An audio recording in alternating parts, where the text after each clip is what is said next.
The Kakapo is one of the strangest parrots in the world and it's native to New Zealand. It is large, green, and nocturnal. Unlike other parrots, the Kakapo cannot fly. Its wings are small and instead it uses them for balance as it climbs trees or runs along the ground. What makes the Kakapo special is its size, weighing up to 4 kg, and it is the heaviest parrot in the world. Despite its size, it is gentle and harmless, feeding only on leaves, fruits, and seeds. Kakapos are also known for the unique mating call. Male produce a deep booming sound at night that can be heard up to 5 kilometers away.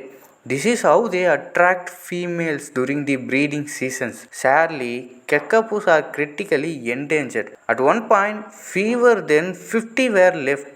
Thanks to the strong conservation efforts, the population has slowly increased, but they still remain one of the rarest birds on earth. The kakapo is not just a bird, it is a living treasure of New Zealand, a reminder of how unique and fragile nature can be.